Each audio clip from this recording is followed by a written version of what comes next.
pada sang ibu ini bisa masuk surga? Ternyata begini alasannya. Suatu hari di zaman Rasulullah Shallallahu Alaihi Wasallam, ada sebuah keluarga kecil. Ketika itu si suami hendak pergi keluar untuk berdagang. Sebelum pergi, sang suami berkata kepada istrinya untuk tidak keluar rumah sebelum ia pulang kembali. Pesan ini benar-benar diingat baik-baik oleh istrinya. Ia pun tidak keluar rumah sampai suaminya kembali pulang. Namun suatu ketika, ia didatangi tamu dari salah seorang kerabatnya. Kabar tersebut sangatlah buruk bagi wanita ini. Bagaimana tidak, ibunya kini sedang sakit keras. Oleh sang kerabat, wanita ini diminta untuk datang menjenguk ibunya. Namun tak disangka, wanita ini menjawab dengan lembut tapi tegas. Aku menjaga amanah dari suamiku untuk tidak bisa keluar rumah sebelum ia kembali dari rumah ini. Sampaikan salam dan maafku kepada ibuku, katanya. Kerabatnya pun kembali ke kampung halamannya dengan kecewa. Ia menyampaikan pesan dari anaknya itu kepada ibunya yang sakit keras. Namun di tempat lain, si istri ini sebut saja sebenarnya ingin sekali menjenguk ibunya yang sedang sakit keras. Beberapa hari kemudian, sanak keluarganya yang lain kembali datang kepada wanita ini untuk menyampaikan berita yang sama. Ibunya sakit keras, bahkan sedang sekarat. Namun wanita ini tetap memberikan jawaban yang sama. Akhirnya ibunya pun meninggal dunia. Wanita ini didatangi lagi oleh sanak keluarganya. Ibumu telah meninggal dunia. Maukah kamu datang untuk menjenguk jasad ibumu untuk yang terakhir kalinya? Ajak kerabatnya. Walau dengan nada sedih, wanita ini hanya menjawab pelan. Inna lillahi wa inna ilaihi roji'un. Sekali lagi saya minta maaf. Saya tidak bisa pergi dari sini, katanya. Mendengar perkataan wanita ini, kerabatnya naik pitam. Celakalah kamu anak durhaka. Saat ibumu sakit, engkau tidak datang.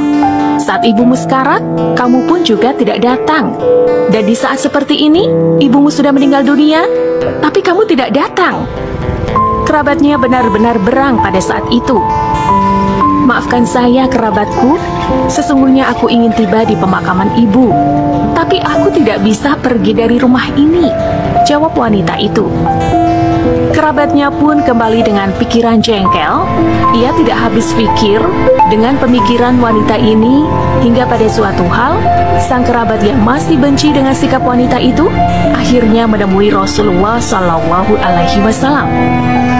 Wahai kekasih Allah, kerabatku telah seperti ini dan seperti itu. Kata kerabat ini menceritakan kejadian yang dialaminya. Namun Rasulullah Shallallahu Alaihi Wasallam hanya menjawab tenang.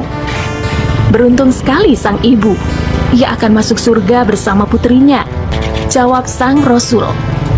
Si kerabat ini heran, kenapa bisa wanita itu masuk surga? Bukannya ia sudah menyanyiakan ibunya?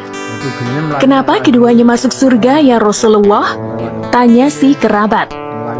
Si ibu telah berhasil mendidik anaknya dengan baik, sedang anaknya berhasil menjaga amanah dari suami dan ibunya, jawab Rasulullah Shallallahu Alaihi Wasallam dengan tegas. Demikian kisah cerita pada zaman Rasulullah Shallallahu Alaihi Wasallam, di mana wanita memang harus berbakti pada orang tua sebagai anak, namun harus tetap patuh kepada perintah suami, apapun alasannya. Bisa baca Quran tapi kuburnya bercahaya. Ternyata semasa hidupnya lakukan hal ini. Sebuah kisah diceritakan bahwa seorang lelaki melalui sebuah kawasan perkuburan di suatu malam yang kelam dan sunyi. Tiba-tiba, dia terpandang suatu cahaya yang terang benderang muncul dari sebuah kubur dan terus menjulang ke langit. Tertegun dan kaku melihat kejadian itu, dia terpikir kemungkinan kubur ini adalah kubur seseorang yang sangat istimewa. Mungkin ia seorang wali Allah, atau ulama, atau orang soleh yang istimewa kedudukannya di sisi Allah. Diambilnya sebatang kayu, lalu dipacak di atas kuburan yang bercahaya itu. Keesokan harinya, lelaki itu datang lagi ke kawasan perkuburan itu dengan ditemani beberapa orang kampung. Beliau ingin menyelidiki dan ingin mengetahui kubur siapakah yang sangat ajaib itu.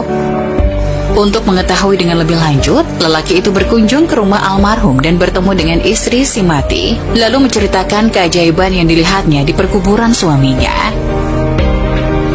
Anehnya, istri almarhum terkejut dan keheranan. Dia sangat mengenal suaminya. Suaminya bukan siapa-siapa.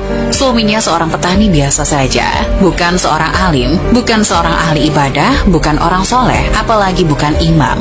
Bukan muazin, bukan guru Al-Quran. Malah suaminya tidak pandai membaca Quran, dan dia tidak pernah mendengar suaminya membaca Quran. Akhirnya, lelaki itu bertanya, apakah perkara-perkara aneh yang almarhum selalu lakukan dalam kehidupan sehari-harinya. Akhirnya istri almarhum teringat sesuatu perkara yang selalu dilakukan oleh sang suami.